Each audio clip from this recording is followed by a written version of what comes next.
my pleasure. We are going to spend some time together. We are going to talk about do not be conformed, be smart leader. You know, we are in this world living something that most likely we are conformed. So we are giving an invitation today, do not be conformed, because it is really hard. Not to be conformed is really hard. So accordingly, we are going to talk about being a smart leader so that you will not be conformed, right? So first of all, we are going to talk about a story. This story is very interesting about someone need not to be conformed, not to be like others around. There was a guy. This guy have a very, very old-fashioned car, very old-fashioned car. Every time he is coming along the street, one of the neighbors have a very, very fancy car. So one day he came and he knocked his window and he told him, hey. He said, yes. He said, do you have a cappuccino machine in your car? He said, what? Cappuccino machine in the car? He said, yeah. Do you have? He said, no, I don't have. He said, okay, I have a cappuccino machine in my car. Do you want some? Yeah, give me some. So he gave him some cappuccino. So he got it done. And then he left. So the guy with the fancy car get irritated. How come his car, very, very fancy one, and there is no cappuccino machine? So it's okay. After a while, 2-3 days again, he came again along, knocked his window. Yes. Do you have an ice cream machine in your car? So the guy get freaked out, you know, like, how come ice cream machine in a car? He said, no, that's fine. I have an ice cream machine in my car. Do you want some? He said, okay, give me some. Okay, vanilla or chocolate? Vanilla. Okay, he gave him, done. So you see, like options, vanilla or chocolate, okay? And then he left, so the guy get freaked out. He went to the dealer. You know what? I want a cappuccino machine and an ice cream machine in my car. I said, hold on, like, how come? You have to talk like in a logical way. How come to put in a car ice cream machine and a cappuccino? That's like unbelievable. He said, no, it is in old cars, you have to put it. He paid a lot of money just to be like him, you see, to be like the other guy. And then he got everything set up, the cappuccino machine, the ice cream machine, and then he went, now the guy with the fancy car, he went looking for the other guy. He found him. And then the other guy was like relaxing in his car. So he was like knocking his windows. He opened the window. And then the guy was telling him, you know what? Now I have a cappuccino machine and an ice cream machine in my car. Then the guy told him, so you are telling me these silly things to give me some rest from my swimming pool in the car here? You see me, I am relaxing on the pool. So what we want to learn from this story simply is someone need not to be conformed. In this story, who is conformed and who is not? Who is the one who is trying to copying? The one with the fancy car, right? And the one with the other car is not.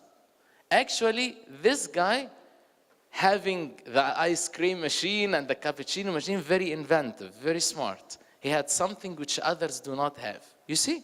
So, it does not depend on your power of mind, or on your fancy, or on your money power. It depends on your attitude. You can have an attitude that makes you different from others. That's why we are here, to learn how to be different from others. We are going to make a simple test about lead, okay? So as you see in front of you on the screen, I want to ask you a question. What's leadership? Because you see this guy, like, he got like shocked. Lead. What's leadership? If I'm telling you leadership, so once you hear this terminology, leadership, what comes up to your mind? Power. As Rivana mentioned, leadership is power. Yes, what's your name? Sherry. Set an example. Yes, that's a good one. Set an example and be powerful, be in power. Like Rivana and Sherry mentioned. Yes, your name. Car. Yes. Carl.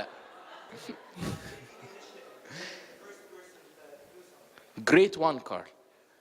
Being initiative. So let's put it together. Let's put it together. This one is great. Be initiative, and then as Sherry mentioned, what Sherry mentioned? Do you remember? Set an example. So be initiative and to set an example, and as Rivana mentioned what? Being in power. So we have to make it all together. That's great. I want to tell you something about leadership. Leadership is influence. How to influence others. Think about all what you mentioned. Leadership is influence. How to influence others around you. How to influence others is really hard. You have to be initiative. You have to set an example. You have to review yourselves on continuous basis, not to be bossy, because this is something that will hurt others, because you are giving orders, to be a team worker, all that. But you need to influence others.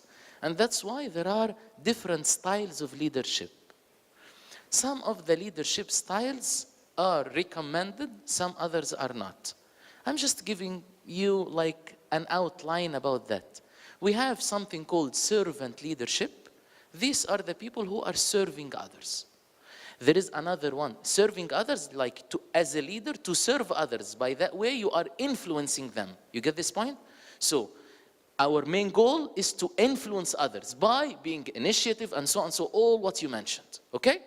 How to influence others through all what you mentioned, serving them like our Lord Jesus Christ, the best servant leader. Like St. Paul, he was a servant leader. He served others and he influenced them, and he made a second line, coaching. You see? Second type, transformational leader. These are the leaders, not just influencing others, but changing them in a good way, definitely it's in a good way. Changing them by the means of what? Changing them by the means of developing their personalities to reach to their maximum potentials. Developing others to reach to their maximum potentials. That's the what? Transformational leader. So we got the first one, servant leader. The second one, transformational leader. Like who? Like Jesus, like St. Paul. They transformed others. By the means of what transformed? They changed people around them. They make transformation. You can see St. Paul, how he transformed a lot of people. A lot of people, one of them Timothy, right? So, it is the power of transformation, changing and using the power of others to reach to the maximum potential. Jesus, he had 12 disciples. And all these people were not with him as a crew. But he got them on his bus and they went to the new era of Christianity. Right? Great. And there is a third one called authentic leader. Authentic leader are helpers. They help. They support others around them. They give hand to everyone, like Joseph in the Old Testament. Highly authentic leader. He gave hand even to his brothers, who at a certain point they destroyed actually his life at a certain point. But no, he's authentic by nature. He gives hand to everyone, and they can forgive easily, and they can support easily. You see? There is another fourth one, not recommended. Transactional leader. Transactional leader are those who are keeping, like, they have to watch the wrong things, so they are going to fix it, and that's it. So they do not understand. These people do not understand. These people do not understand. Do not understand what? Do not understand leadership. These people are focusing on the bad things you are doing and catch it. Whether to fix it, to insult you, it's okay. To fire you, welcome. That's it, okay? So, Definitely transactional leaders, and that's why I told they do not understand. Do not understand what? They don't understand servant, transformational, authentic leader. That's why they're transactional. Okay? This is the kinds of leadership.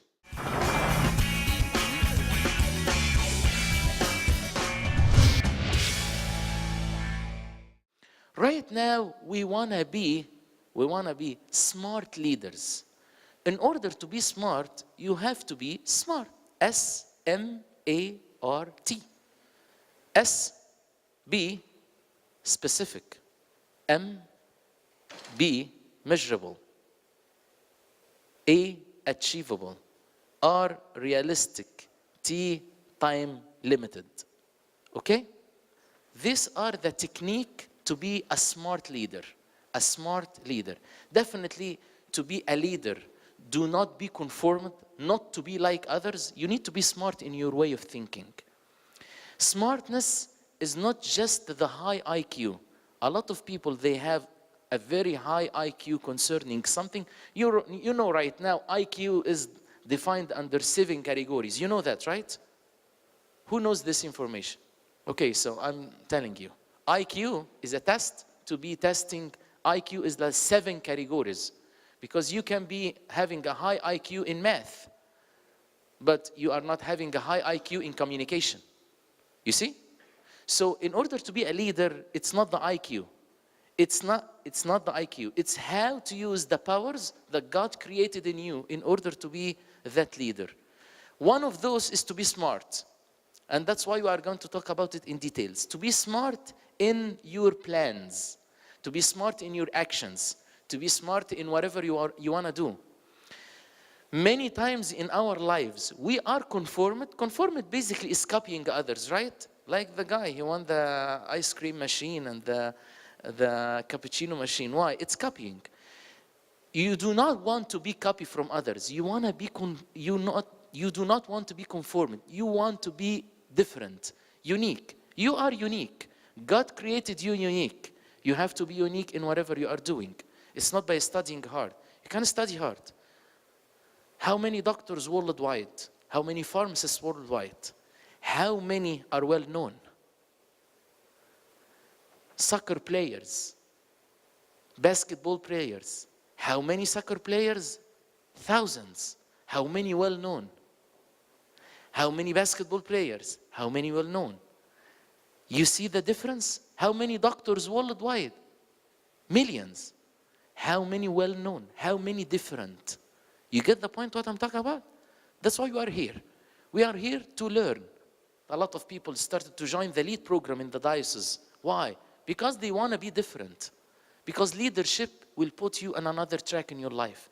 Leadership can be at home, can be with kids, can be at school, can be at your career, whatever, office, hospital, pharmacy, anything. Can be at church. Leadership is the track. Look at the leaders in the churches. We said leaders in the churches. Look at them. And that's why they are the names which we are always learning from. We are learning from Joseph. We are learning from Abraham. We are learning from Noah. We are learning from St. Paul. Why? Why we are learning from these people? There are many, many names in the Bible. We are not learning from all of them. Why? They are not all leaders. Or maybe they are bad leaders. So in order to be a good leader, you have to be unique. How many characters in the Bible? A lot. How many unique? And how many of them influence the whole Christianity? Not a lot. Few of them, right? Because they are great leaders. So leadership is really important. And that's why we are here today. We are going to read part from Judges. That's the Bible. We are going to read part from Judges, from chapter 7, from verse 16 to verse 23. Then he divided the 300 men into 3 companies, and he put a trumpet into every man's hand with empty pitchers and torches inside the pitchers. And he said to them, look at me and do likewise. Watch, and when I come to the edge of the camp, you shall do as I do. Definitely, who is talking here? Gideon. You know? Gideon is the guy. You know this story, right? Right? but we cut it from because just for you to follow up with us, Gideon was asked by God to go in this battle, and he had a lot of people with him, and God intentionally decreased the number of people with him to be 300. Now, Gideon is going to the battle, and he started to make a plan. He started to make a plan. But the question here, why Gideon is going to do a plan? Do you know that God already gave him a guarantee he will win? He told him, Gideon, you will win. So basically, if he didn't do any plan, he will win, right? But he did a plan. Just put this question in your head while thinking about the question which we are going to ask after we finish. So Gideon asked the guys to do so. From verse 18, when I blow the trumpet, I and all who are with me, then you also blow the trumps on every side of the whole camp and say the sword of the God and of Gideon. And then, so Gideon and the 100 men who were with him, definitely 100, because they were uphill and they are divided into 3 groups. 1, 2, 3. He had one group with him and the other 2 groups are on the other sides. So Gideon and the 100 men who were with him came to the outpost of the camp at the beginning of the middle watch, just as they had posted the watch, and they blew the trumps and broke the pitchers that were in their hands. Then the 3 companies blew the trumps and broke the pitchers. They held the torches in their left hand and the trumps in their right hands for blowing, and they cried, the sword of the Lord and of Gideon. And every man stood in his place and all around the camp, and the whole army ran and cried out and fled. When the 300 blew the trumps, the Lord set every man's swords against the companion throughout the whole camp, and the army fled to Beth Acacia towards the Zethra, as far as the border of Abel Meholah by Tabath. And the men of Israel gathered together from Naphtali, Asher, and El Manasseh, and pursued the Midianites.